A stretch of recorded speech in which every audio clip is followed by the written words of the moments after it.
Hello, my knowledge thirsty beauties, and welcome back to another episode of DP2daBrain. Your frontal cortex is going to love this one. We have independent music producer KRVKEN in the house. KRVKEN, lay it down. What's going on? Oh, not much. Just been working on a ton of new music lately. Very nice, very nice. And where can people find that on? Mostly SoundCloud? Yeah, mostly SoundCloud. I'm looking into Spotify and Apple Music here in the future, but yeah, mainly right now on SoundCloud.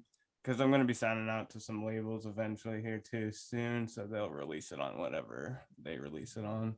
Very nice, very nice. And of course, all the links and stuff down in the description. Everyone go ahead and give those clicks, give them some listens, show my boy some love.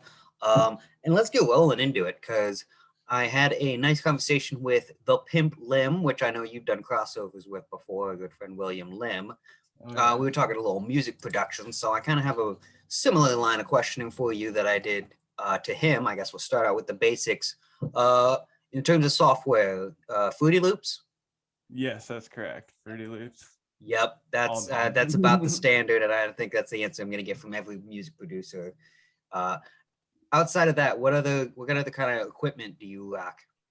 Honestly, right now I just use my mouse, and I got a set of Behringer MS40 monitor speakers that I use, and some headphones when I do like mix down sometimes if these monitors aren't sounding exactly right. Sure. All right. And then also kind of going off that, let's say someone was looking to start out in the field, if you will. We have a youngster who is interested in the hobby. What kind of would you suggest them to to start out with? What would you suggest as their starting setup? So if you typically, like, honestly, for me, I started DJing before I started producing, and personally I thought, for me at least, that was good for me because it helps me understand the structure of the music I was playing, and just like how music is like structurally made and everything. And then about a year into DJing, I got into producing. So honestly, I would just say to one, like, if you can get into DJing as well as producing, because it's going to help. And also, just make what's fun for you. Like, there's really no limits to music at all, and I think that's what a lot of people get caught up in. It's like, oh, what genre is this, what like is this and this, and it's just like, just do you and have fun. Although I think Spotify is getting a little wild and crazy with these genre labels. I don't know what hype smoke trap is, but apparently I love it. Oh yeah, That roundup was introducing me to all kinds of new words. yeah. Um, I think they're just kind of making them up as they go by now. why not? And it's kind of interesting. Okay, I guess my question: what, how would you classify if you had to put a label on it? I know we just said labels are the antithesis to music, but to do so anyway, how would you? What would the label would you give your music? So typically I make like heavy dubstep and a little bit of rhythm, some trap here and there, like heavy trap, hybrid trap. Very nice. And what do you But mean it's by rhythm? mainly rhythm. So it's rhythm is basically like a simplistic form of dubstep where it's very repetitive, very simple, usually only like a few different basses going on at a time, and it's always just like a kick and a clap, like Very kick nice. on Very one, nice. clap on three. And now Stimson was telling me that rhythm is a bit more of a niche area. Would you agree with that? Oh yeah, for sure. Rhythm is just kind of like this little subgenre. It's getting really big, and right now, actually, it's there's this new subgenre of rhythm, which is Oh, called good.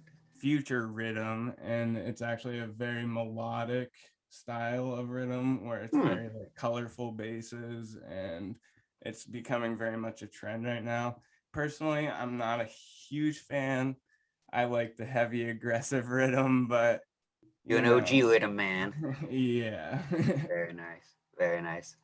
And then kind of off what you were saying with DJing, something with specifically, yeah, I would say the broader genre would be electronic music. Would you say? Yeah, like Something, EDM.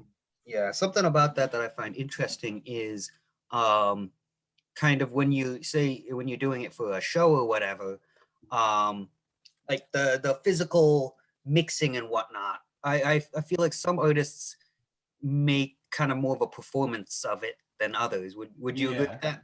Oh yeah, for sure. Like one thing that I love about DJing, especially the genres that I play, is that like there's this thing, especially with rhythm, it's called chopping when you're chopping between two different channels or three different channels, sometimes Mm-hmm. four. And and to me that's just the most fun thing ever is just discovering new like it's basically like live remixing multiple songs at a time and like just discovering different songs that go together and like seeing a crowd react to like the Very things that much. you like brought to life is just so cool to me. Very much. But in terms of what I'm kind of talking about is they make it like a whole. Some guys will make it like a whole like body. They'll be mixing, but it's like a whole. It's a Yeah. dance, and then other guys are more like the dude behind the curtain in the Wizard of Oz. Don't worry about me. Just listen to what I mean, which side of Yeah. that do you find yourself on? Do you get your body moving and grooving, or are you just in the zone? It depends, honestly. Sometimes if I'm real like nervous about my set or like I know I have a complicated routine or whatever, I do like kind of get in the zone and kind of forget to perform, you know. But a lot of the times I do try to feed off the energy of like the room, the crowd, like everybody that's just having fun and I try and like pick out the like most energetic and like hyped up person in the room and just try and feed off their energy and Yes. most of the time by the end like by the middle to end of my set I'm just like dancing having fun jumping around like it Yeah, that's what I love to see. yeah Head it's a banging, lot of head fun. banging. We love it. We love it. So, uh, you mentioned you've kind of been in a couple spots, different spots geographically, as Yeah. you've been following this hobby. Have you noticed in terms of like say the local production scene, if you would agree to that term, do you notice like is there any regional effect on producers and such? Like I talked to when I was talking to Pimp Lim, he was talking about like the Singapore producers over there. They're very tight knit and they're always looking out for each other. And Oh yeah. I was just curious if you saw any differences or if the culture of music production, especially in the EDM community, is I don't know how uniformly do you find that as you travel? So one thing I've really noticed, especially with the underground and dubstep and like electronic music for producers and DJs, like where I'm at right now, I have no scene. There's nowhere around me to play shows. There's nothing. But when I was living up in Connecticut, I was near New York City, and I was going to New York City a lot. And one thing I really noticed is that like once you go to like certain venues or like certain places where they do shows and stuff, you start kind of getting in with those crowds and it's like a family almost. Excuse me.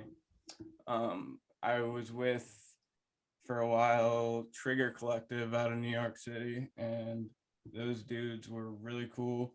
They invited me to play a couple shows with them. Like they hit me up to do guest mixes, stuff like that. And like I still talk to those guys to this day. We'll throw some links on them down in the description too. Show some love. Word, yeah. Very nice. Very nice. So for you, it's mostly you found mostly people looking to help each other. Um, Another thing that I kind of touched on with Will, the discussion on sampling. When is sampling appropriate, and when mostly what the kind of touchy subject on that is when is it appropriate to financially compensate someone for sampling? And we came to the agreement, and I think you'll agree with me here, is it depends on who's doing the sampling, Mhm. and just basically if it's someone independent doing it for the art, don't make them pay for it. But if they're gonna make money for it, then they pay for it. If they're not, that's just kind of the general. But some people are a lot more like, you shouldn't be allowed to sample my work unless I explicitly approve of it, whether or not you're making money. I don't know. Just give me general thoughts on what you think of that, especially in the EDM. There's a lot of sampling, correct? Yeah. So I mean, and there's a fine line between sampling or what Snoop Dogg would call biting, which is just copying. So Yeah. I don't know. Give me just your thoughts on that whole topic. So my opinion on that is, one, as a producer, you should know that if you're taking a sample from anything, whether it's just like a one shot or like even if it's like a loop, whatever it may be, try and make it your own. Like, try and figure out a way to manipulate it post processing, do like some fun stuff with it, and like make it your own. Paraphrase it, if you will. So like I it's hard to explain. So if I use a sample, I don't want that sample to sound anything like the original. I want it to sound like something that I kind of like made my own, Okay.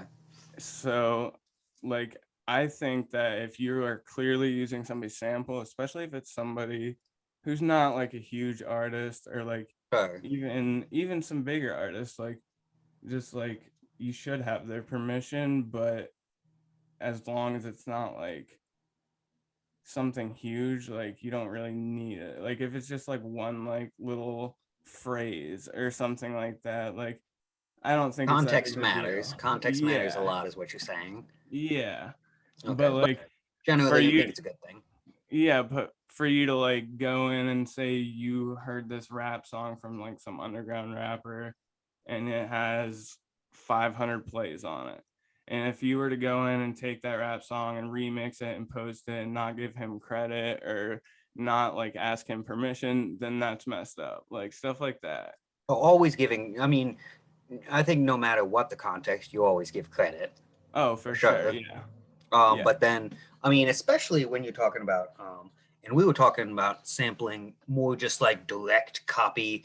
What you're talking about, especially if you're being transformative, I don't think anyone has a problem with it. Right.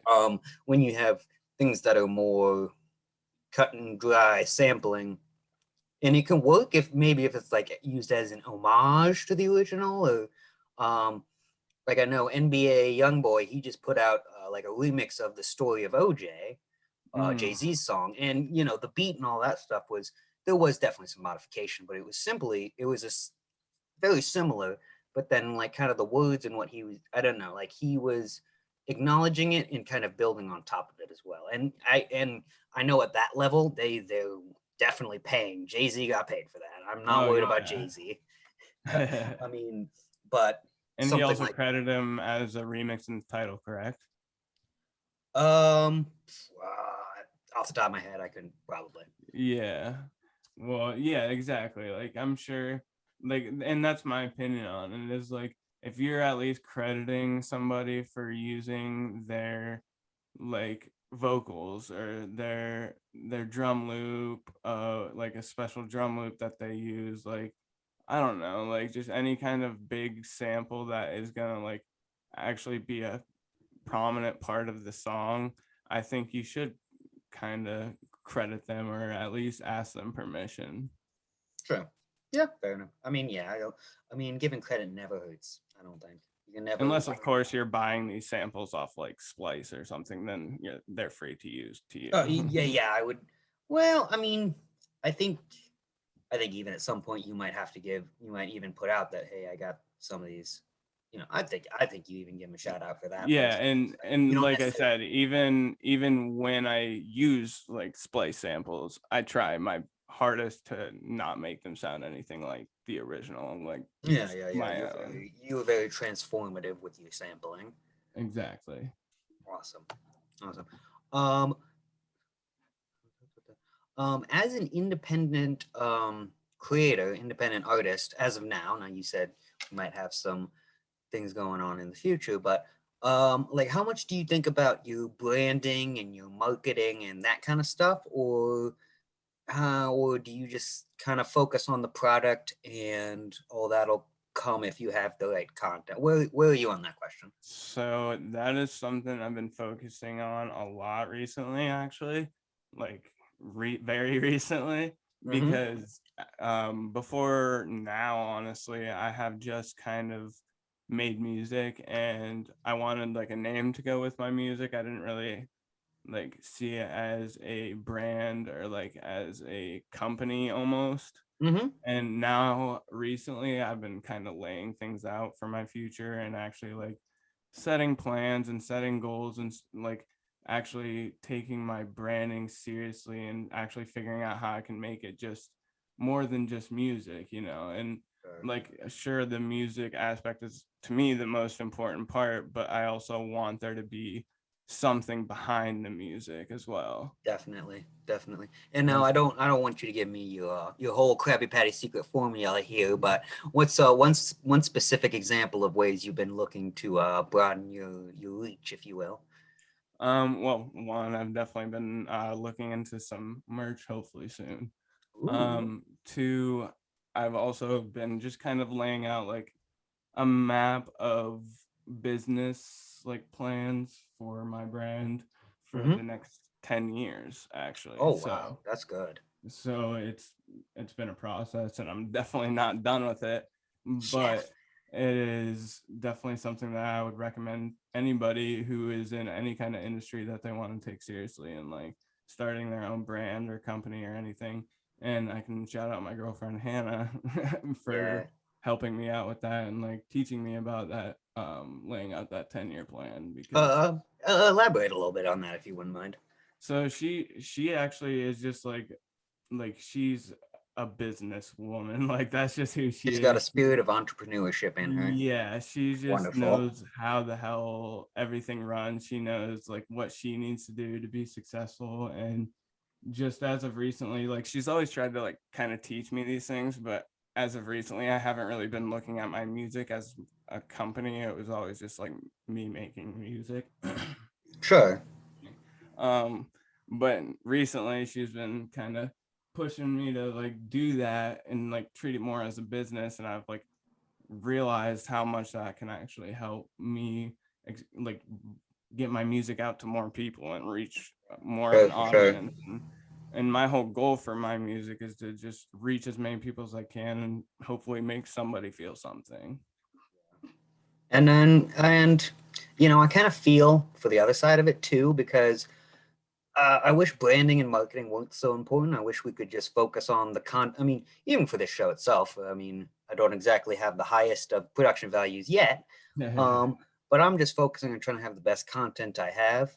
Mhm. But then, yeah, you get to a certain level where content and branding, marketing, all that kind of stuff, yeah, to kind of pop out of that bubble and get to the next level. It's a little necessary, and I mean, it's not impossible. If your content is good enough, then you'll fly. But Yeah. you know, the, And the ancillary stuff, you know, that I guess I would describe it as ancillary stuff. I don't know. It's one of those. It's one of those many things where I don't necessarily believe in it, but because enough other people believe in it, I'm forced to deal with it, even though you know what right, I mean. right, it's one of those things that like if eventually you do want to be successful, especially as a creative, you're gonna have to learn that side of things eventually. Like, and that's Absolutely. why the past like what like 3.5 4 years that I have been DJing and producing, I've just been kind of doing it for fun, was just kind of because I wanted to build my content and I wanted to have better music and like get myself to a point where I can make a brand of it because the content that I'm creating for everybody is quality, because Yeah. I don't want to try and sell a brand on crappy quality Yeah, yeah, content, you of know. course. The content without the content itself, there's nothing there. But yeah, I think that's all very well spoken. How would you describe your production style, if you could? I would describe my production style like it's kind of hard because my sound has been kind of evolving the better I've been getting at production, but overall I definitely have a very heavy aggressive sound. um I also really like to try to have more melodic like style intros with like a nice melody or something like that. And It's like the pimp. The pimp's very melodic. yeah. And I've recently, after working with Pimp Lim, aka Will, the Yeah. homie, I've been kind of looking into more rapping on top of my like music, Very much. and I've actually been writing some of my own lyrics and stuff. I haven't Yes. really been confident enough to like show anybody other than my girlfriend the like songs that I've rapped on yet, because I'm just not there yet. But Yeah. Hey. We'll have to have you back on later, and we'll have a rap battle or something. I don't think Like, I'm cause that I, good yet. cause I got a decent sense of rhythm, so I can kind of do a bang out a simple beat, and then I can kind of come up with some clever lines here or there, but melody that's something that I really don't excel in. But what I was kind of asking Will, like, when it comes to putting a song together, Mm. is it like, do you kind of have like, do you have a bunch of pieces kind of in your toolbox, and then you kind of start putting them together, or do you have one idea for a full song and then you craft it, if that makes sense? So typically for me, um, I'll just start sound designing in Serum, which is a plugin for sound designing, and I'll just try and come up with some crazy bass sounds, like just something off the wall, something different. And once I like finally come up with something that I actually like, which could be 5 minutes, could be 2 hours, I don't know, but Yeah. I'll start to build off that, and I'll start at the drop instead of like at the beginning of the song, and I'll like build the whole drop, like sound design the whole drop, and then I'll like move it over and start from the beginning and like start the intro and melody, and then I'll do the build up into the drop that I just made. So you would, if I were to put that in a metaphor, you build the skeleton and then put the meat on top of it, yes? Yeah. Okay. Yeah. Well, and then I think the opposite kind of that is the Frankenstein style, where you have an arm here, a leg there, and you kind of put it to. I always say it as kind of like the Eminem style, where you've got like 1,000 lines written, and then you Mhm. just kind of start linking stuff together. But you're more on the build the foundations and add on top of that, which I think that's Yeah. that's kind of where Will was too. So that's interesting. Yeah. And my favorite thing, honestly, is sound designing. So a lot of times I find myself just like creating crazy ass sounds that I'll never be able to use in a song. And You're then jazzing it, man. You just jazz. See, you just got to play around with it. yeah, and I'll just like sit there for hours just making crazy sounds, and I'll be like, wait, I'm supposed to be actually making a song right now. Like Yeah, I know. But then at the same time, I mean, all that messing around you're doing is, putting different sounds in your head. So yeah. can't say it's not completely unproductive, but no, Right. that's very cool. Very cool. Um, in terms of the music production, um, let me see. What's your go-to? What is your go-to instrument, if you would? Definitely Serum is like my go-to plugin. It's what I literally have basically all my sounds made in Serum. It's just But my like bread and like butter. what might you use as like bass instrument, like Oh, snares? okay. So like you're saying like sorry, I cut you off there. No, I mean just like uh I don't know. Do you have like a go-to sound? Do you have like a favorite sound? I know that's a very general question. Yeah, so I The really chili pea, the chili pea in your meth, Mr. White. so for like my intros and stuff, I really like the very like plucky, like deep, like spacey kind of sounds. Kind of like a Like harp. yeah, like almost like a retro sounding harp type deal. Like it's Okay. and then for my drops, my favorite is just like some really aggressive growls, like really aggressive growl basses that like I make in Animalistic. serum. Yeah. Very nice, very nice, very nice. I know my favorite instrument. I always love it. It's I can never remember what it's called, but it's that thing that looks like the inside of a turtle shell and got that super like dun, dun, dun, dun, dun, dun, dun, dun, dun. You know what I'm talking about? Are you talking about like steel drums?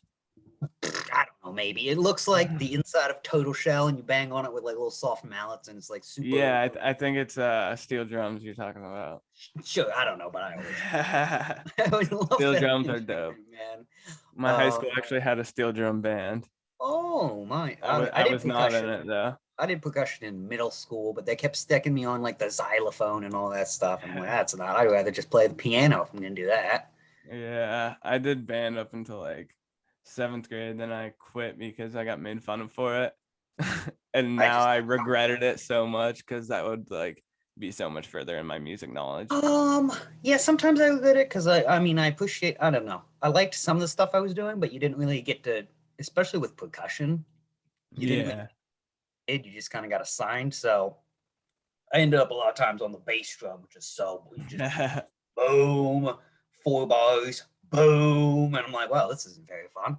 I don't get to play the drum set. They didn't let anyone, you didn't get to learn the drum set. At most, you'd only have one drum, and it's like I don't know, Yeah. but I learned to like I don't remember what it's called. I learned to roll on it though. The drum roll, yeah. Yeah, so I don't know. It was whatever. It was whatever for me. But I mean, I've always had kind of a phone. I've been good on rhythm, so that just kind of worked with me. Um, Yeah. I'm gonna switch topics a little bit here, still in the same universe though. You mentioned music festivals, and I talked a little bit uh, to the big stimp about music festivals. But give me the rundown. What festivals have you been to? Which one was your Oh favorite? boy. Which one not worth your time? I don't know. So, okay, I've been to a lot of festivals. Mm-hmm. Um, a lot of them I've gone to multiple times. Like, so I think I've been to like 20 something festivals in the past. Well, because past 2 years we haven't really had festivals because of Corona, but Okay, yeah, yeah, or past year, I guess. of But course, yeah. um, so the past like 3 years before that, went to like 20 something festivals. My favorite is probably it's probably Big Dub. It's like this little festival in Pennsylvania, and it's either Big Dub or Electric Forest. And Like for yeah. Big Dub is this tiny festival in the middle of Pennsylvania, in the I believe it's in the Poconos, and Hmm. it's like all like mostly like heavy dubstep. There's some deep dubstep too, rhythm, and it's just like a homie fest. Like it's literally you feel like you could just walk up to anybody's like tent and just sit down and they'd be like, hey, like what's Nice. up? Like you've known them for years. Have you had a chance, or have you tried to perform at any festivals yet? So micro dub was in 2020 during COVID and Oh, okay. they cut it down from 4,000 to 400 tickets. Mm. And so they were legally like allowed to do it, and it was very safe. They were very strict about Yeah. wearing masks. They made you sanitize your hands when you like went into and left the stage areas. They were really good about it. But so I think it was Saturday at that festival. Me and my friend, I brought my DJ tables and my speakers, and me and my friends were DJing at the campsite. Very nice. And this dude comes up and he asked my friend, he's like, hey, do you like want to play at like 7 o'clock? I think it was. He's like, Nice. because the person dropped out, they're not coming Hmm. anymore. And we're like, he's like, yeah, sure. Like, can my friends come up and play with me? Like, we're gonna do just like a back-to-back set, like all three of us. That's so chill. So we ended up playing like a 7 o'clock time slot on the main stage at that Ooh, on the festival. main. Look at you. And I mean it was like a small festival, so like Yeah, there I was know, but probably only still. like not even probably like 30 people in the crowd, but the way it was set up was that it was like the campsites were like right in front of the stage, so you could just see like the whole way up the hill, people just raging at their campsites to like Oh, their okay. billions. So they could watch from the campsites. Yeah, yeah, Oh, see, I think that would be preferable because when I was talking to Stimson about we were talking about Bonnaroo, which is obviously a very big one, and yeah, you have to like travel from the campsite to the stadium sites. I don't yeah, know. I think it'd be cool to just be able to see it. I wouldn't. I don't know. I like the idea of being able to watch it from your campsite, but then at the same time, if you want to go sleep, you're kind of yeah, SOL. yeah. That's why I do like the smaller festivals too, is because like you get like a more just like close knit experience. Like you're right there, like you like most of the time, especially like at like microdub, like all the artists were just camping with like all the attendees, Yeah, like and it's just like, especially for an artist like me, like an underground artist, like just getting to meet all of these people and like network at these small festivals and just talk to like absolutely, other artists, it's just really dope. absolutely. Um, I heard, and Stimson, I'll reference him again. Okeechobee, have you been? Yeah, I went in 2018. Fan? Okeechobee is a lot of fun. It's not my favorite. The only reason why is because I prefer super like heavy dubstep and stuff. Fair And enough. that Not quite your lineup is music. that lineup, like there are some heavier artists on it usually, but like for the most part it's like weird and like down tempo and freeform bass style stuff, and then like a lot of jam bands and stuff. So I mean, it is a really fun festival, and I would recommend everybody get to go at least once in their life, Yeah. but it's just not my favorite. Yeah. So on the festival spectrum from chill to rave, would you say you're probably more on the high energy side than the low energy side? Can you repeat that question?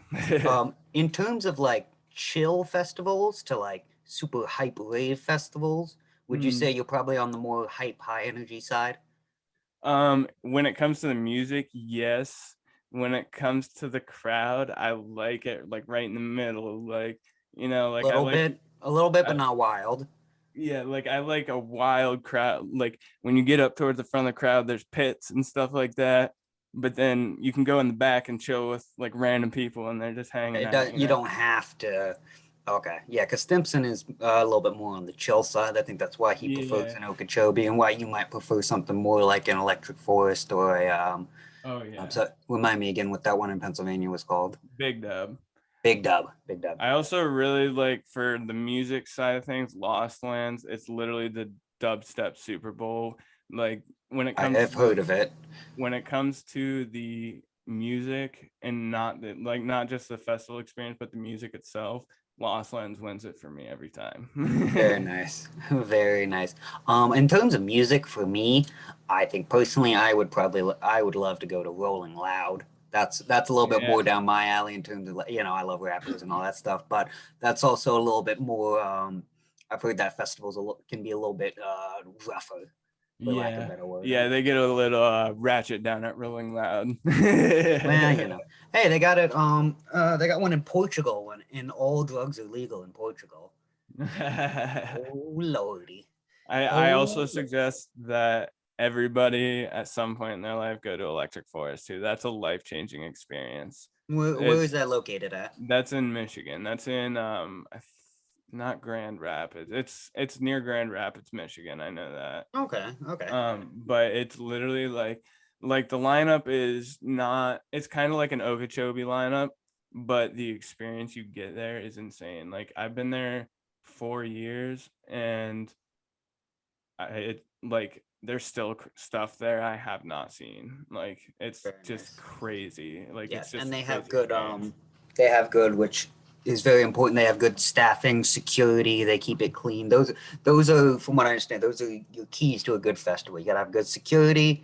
You gotta Mm. have it at least somewhat kept clean, and you gotta have good staffing. And have you? I don't know. Have you ever had any bad experiences with festivals? I've heard of. Obviously, everyone's heard of Fire Fest. I don't think you've had that level of experience, but you ever, run into any festivals that weren't quite on the up and up level that you would have liked? Don't necessarily, you don't necessarily have to name names if you don't want, but just in general, have you had any type experience, sketch type experiences at festivals? I mean, I've definitely had some experiences at festivals that I'm Well, yeah. Okay, that was like totally why would this happen? Like, why would somebody do Sure. this at a festival? Like, for example, like at Electric Forest in 2017, I got my phone pickpocketed from me, and like Yeah, it sucks, just but like it didn't that. ruin the Yeah, experience for me. yeah, And but I don't think honest, that's like an issue with the festival. You haven't had yeah. any like sketchy like you pay and you don't get you. I don't know. I've heard some horror I stories about actually sketchy festivals. okay, so I almost played a festival that was like a Firefest situation. Oh, please do tell. Okay. With as little legally incriminating details as possible. Okay. So I don't really care if this guy goes down for it. I mean, Okay, go for it. but like, If we need to, I'll bleep his name later if he fucking sues me. I won't even say his name, but so there's when I lived in Connecticut, there was this festival called Absolute Sound that was supposed to happen. And they reached out to like a ton of the underground artists in the area and like some even like a little bit bigger artists too.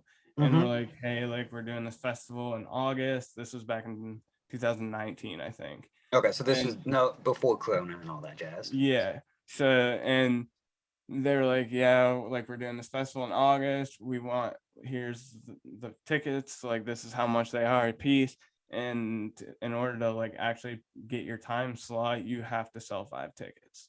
And so everybody was like already kind of salty that you had to sell tickets to play it because it was like, why are you making the artists like do your work for you? That's not industry But standard. so we are like, all right, whatever, we're gonna sell the tickets. So like I sell the tickets and I sold 2 to my mom because her and my dad wanted to come see it, and I sold 1 to my girlfriend and then a couple to my other friends. And come like I don't know, like probably like a month before, he just like deletes the page, and then he like sends out an email to everybody who got tickets and was like, the event's been canceled, like there's no refunds, blah blah blah blah blah. And so everybody like started raging because like they I sold a ton yeah. of tickets. And like it took over like a month and a half for anybody that bought a ticket to see money back. And the dude posted on Facebook a picture of him like he literally the week after he like bought a brand new semi truck. Did people end up getting their money back? At least like the people that bought from me did, yeah. That's good. That's kind of sucky because that's unfortunately that's a pretty easy scam to run, and you could see how it's easy to take advantage of people with dreams, for lack Right. of better, Right. And I was all hyped about it too. I was so Sure, pumped. sure. Yeah, I mean, yeah, and that of course that's shitty. Um, yeah, fuck that dude. I'd like to riddim him in the side of the head with something. I don't think that even works in a sentence. Anyway, talking a little bit more festivals. And you can take a minute to think on this if you need to, but make me your fantasy festival. Let's say Kyle has a god wand and he can make his festival however, wherever, whenever he wants. And I'll break it down here. First things first, location. Where are you putting it? Okay, so like I've actually thought about this a lot, Excellent. and you're gonna love my idea for where this festival is gonna be at. Lay it. I I want it to be at the Teal College amphitheater thing. Shut up. Wouldn't Shut that be up. sick? Wouldn't that be sick? I don't think they have I don't think they have enough bathrooms to handle a music festival. Well, that's why you get porta potties. I that town would be torn Dude, asunder. I feel like that would be a dope ass like venue, like for a stage. That'd be sick. I'm not saying you couldn't do it. I mean, and especially on a nice day. I mean, you could put someone down campus. I'm not saying you couldn't do it. I don't think they exactly have the infrastructure to deal with that. But that's okay. That's not my dream one though. But that's just like an actual realistic one that like I Okay, was yeah, like, but we're that, doing Fantasyland. Like, for okay, example, I would put mine in New Zealand. okay. So I got one. All right, it's gonna be in Machu Picchu. Okay, Ooh. on the mountains in Machu Picchu. Very nice. I don't know how the fuck they're getting up there. All these people up there, but But we'll figure it out. We got lifts, we'll whatever. figure it Doesn't out. matter. Doesn't matter. And it would be like headlined by like a couple of my favorite artists, and then the Give me rest of the five. Give me lineup. 5 headliners, living All right. or dead. Okay, so my top 5 headliners would be 12th Planet, High Am Ghost, Murata, probably Company, and Virtual Riot. Awesome. And Right. then, And how many people here? What's your ideal festival size? so well, that's just the headliners for the lineup, and then the rest of the You- lineup would be just a whole bunch of heavy ass underground artists, like all my Sure, a lot of homies. independents. Yeah. And Very then nice. so I would think like around like 1,000 people to 5,000 people at this festival, like between 1 and 5,000 people. So not like a huge festival, but decent Yeah, size. right. All right. Who is who's catering it in terms of food? What kind of who you got providing food? Ooh, we definitely got to get that spicy pie. Oh, There. I think Stimson said the same thing. Oh Yeah. yeah, spicy pie. I don't know what the company was called, but at Lost Lands or in 2019, they had some like truck that had these fries that had buffalo chicken, cheese, and bacon on them, and they're like the most fire fries I've had in my life. I'd definitely get them. Very nice. And Very then nice. I'd probably have like Snoop Dogg bring like an edible Yeah. like tent. Yeah. No, I feel that. And Stimson had been saying, and it's interesting that a lot of festivals have kind of been cracking down a little bit more on alcohol. They would rather people be doing other stuff than alcohol. Oh really? Well, yes. Kind of what he was breaking it down on me. That they would rather you be doing other stuff than drinking, which I find kind of interesting. And I don't necessarily disagree with. But for the sake of the Fantasy Festival, we're gonna have a little bit of alcohol. Who is the alcoholic sponsor of Kyle Fest? Oh shit. Probably Calico Jack. Oh, very Calico nice. Jack. Just get real Very nice. ratchet with that cheap alcohol. Or it could be Kraken. Oh yeah. It could be If you want Kraken. everyone Or it literally could, dead by day 2. or it could just be Four Loko. Oh no. And just everybody is just done by like an hour into the festival. Setting records for mortality rates at festival. I'm trying to think what other I don't know what else is going on at Kraken Fest. What makes Kraken Fest the best festival to ever exist? We definitely have some dope ass art exhibits, like no doubt about it. Yes, that's what. Yep. We'd definitely have a silent disco like in the woods somewhere, because at Electric Forest they have like a silent disco in the trees, and it's pretty dope. I always love going there and listening to the DJs. Very nice. Trying to think what else, like some kind of like swimming hole for sure, like a swimming Oh pool. yeah. I mean, not anything too deep that maybe something like 4 feet. You don't want people drowning, but you don't want them in a kiddie pool either. Somewhere. I mean, and then maybe even keep it like whatever, soft or whatever, so people aren't banging their heads or whatever. But yeah, for sure. I think it'd be kind of fun to have a whole festival that's also kind of like got a water park thing going on too. They kind of have one of those. Oh, really? Do tell.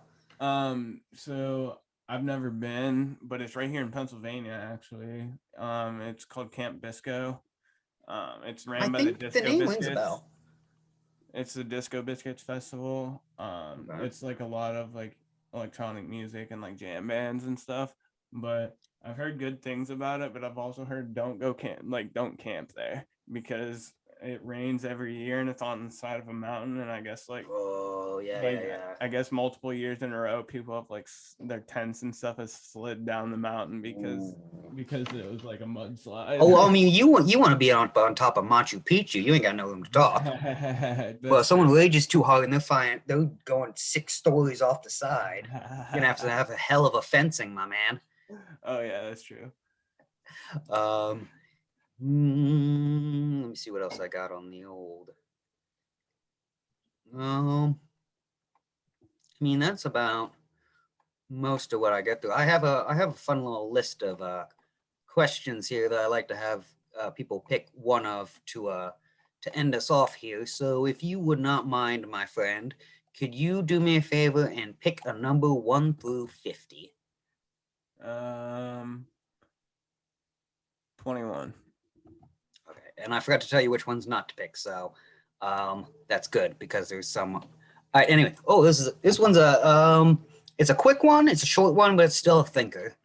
Okay, so this is I don't know this is like a common, I don't know, phrase or anyway, whatever. All right, so let's say you have Abe Lincoln's axe. You have Abe Lincoln's axe, and you replace the head of his axe, and then later you replace the handle of the axe. Is it still Abe Lincoln's axe? No. I No. can't. No. Nope. You say no? No. Because it's changed. It's fundamental. Interesting.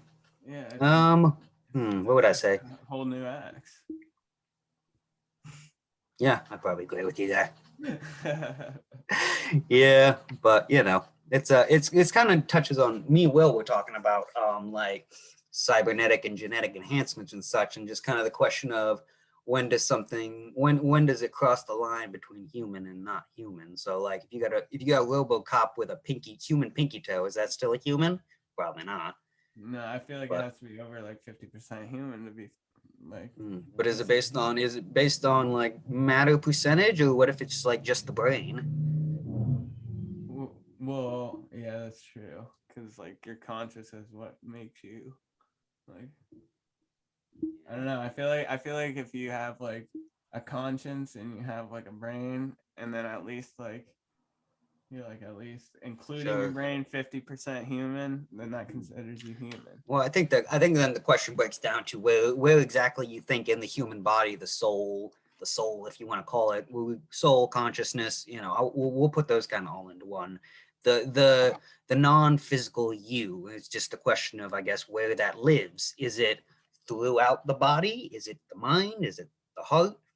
I don't know. I think that's the kind of the question. So as long as you have whatever part of you that's giving you that, but then the question is, what if it's not from a specific place? What if it's kind of throughout you? Then how much of you can you lose and still have it?